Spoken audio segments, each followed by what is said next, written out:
Russiagate or fraud? Paul Manafort's trial has begun. Miraculously, no fatalities after Aeromexico plane crashes in northwest Mexico. US focuses on Mexico and freezes out Canada amid NAFTA talks. Facebook bans pages aimed at US election interference. Apple third quarter results boosted by selling more expensive iPhones. And we'll tell you a little story about the Swedish royal jewels stolen by thieves who fled by speedboat.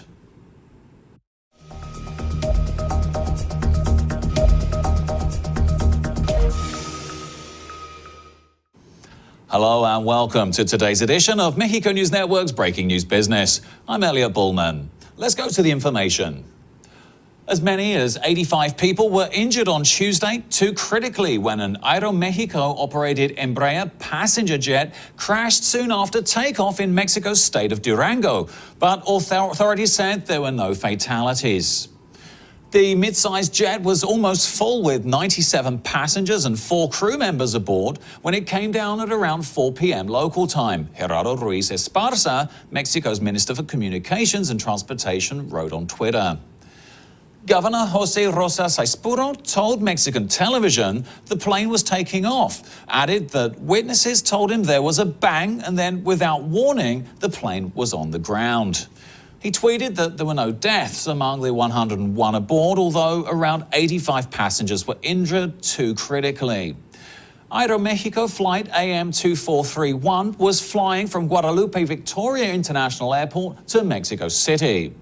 The crash happened 10 kilometers from the airport just after takeoff.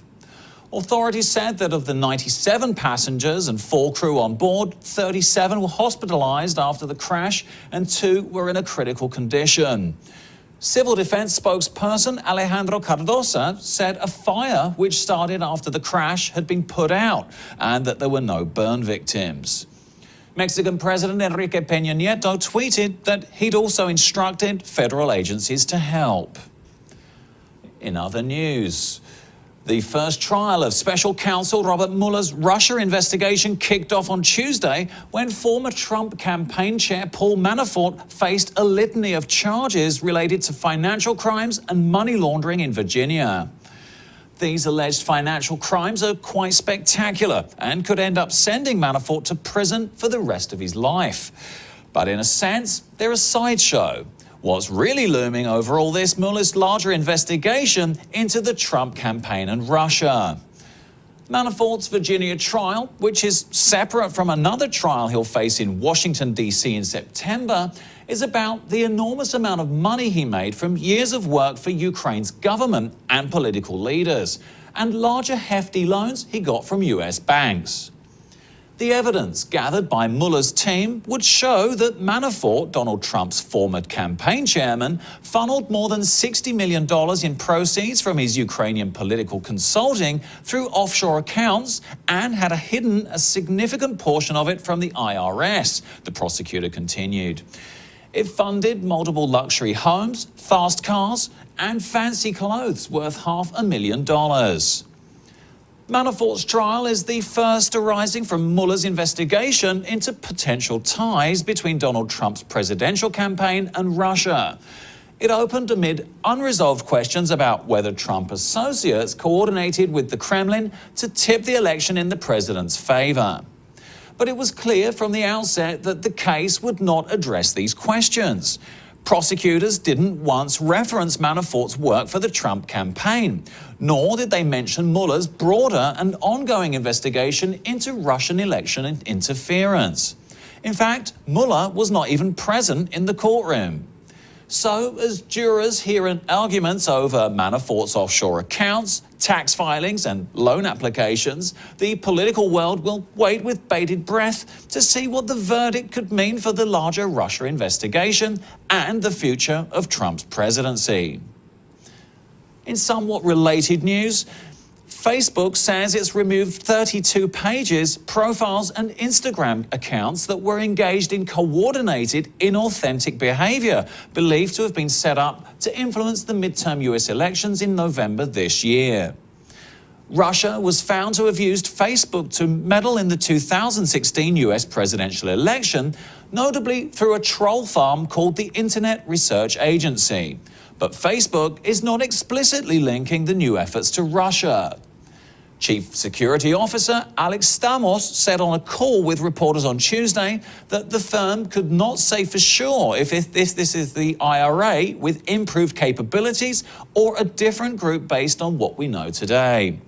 The social network said the suspect accounts had also run about 150 ads on Facebook and Instagram, costing a total of $11,000.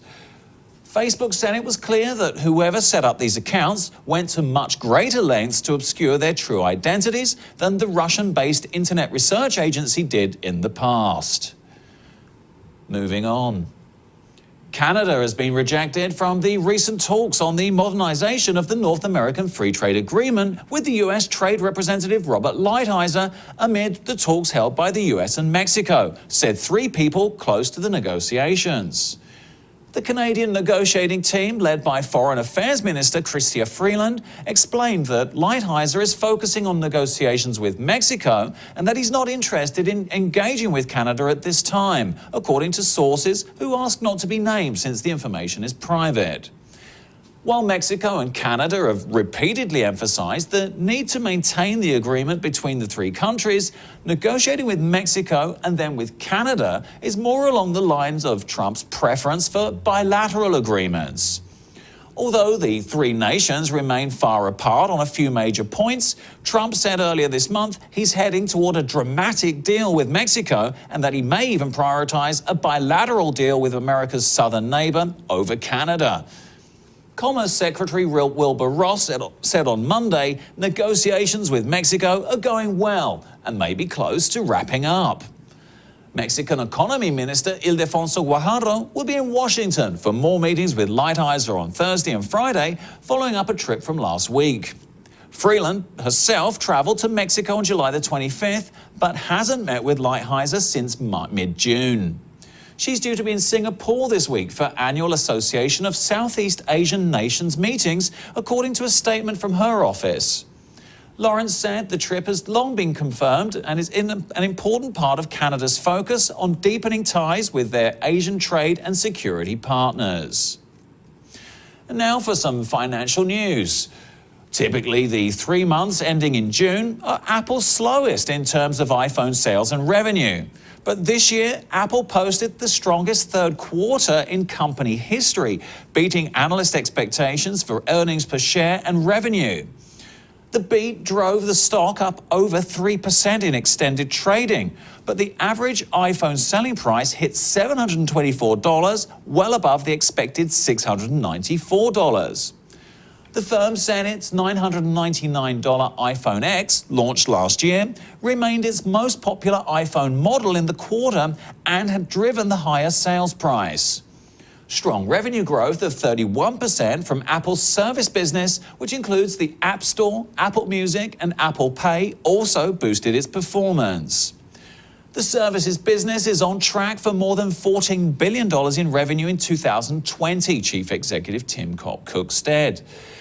Overall, the tech giant's revenue jumped 17% year-on-year to a quarterly record of $53.3 billion, with every region except Japan reporting double-digit growth.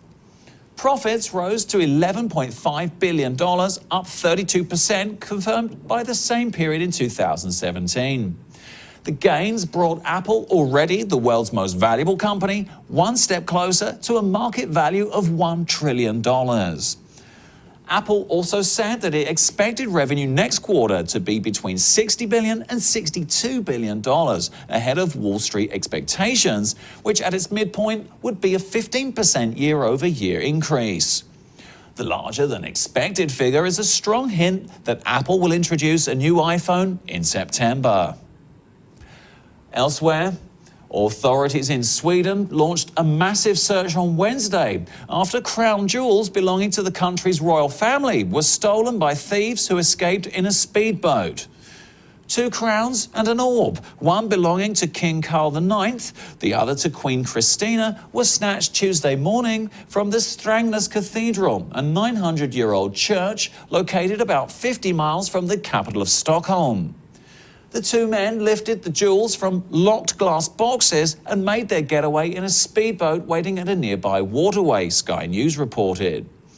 The church wrote on its website that the stolen items were kept in accordance with the prevailing safety regulations in locked and alarmed displays in the cathedral, but it gave no further details. Swedish police said in a statement they've deployed helicopters and boats to search for the pair, who sped off in a motorboat into the vast system of lakes west of Stockholm. Authorities have asked the public for help, while Sweden's main news agency, TT, said an international inquiry for the artefacts would be made in Interpol's system. And finally, let's review the markets. The Mexican peso increased 0.07 or 0.4% to 18.65 from 18.58 in the previous trading session. IPC Mexico decreased 432 points or 0.87% to 49,018 from 49,698 in the previous trading session. This was all for today. Thank you for your company. I'm Elliot Bullman. Remember to follow us on Facebook, Twitter and Google+, and log on to MexicoNewsNetwork.com for more information on Mexico and the world. Until next time.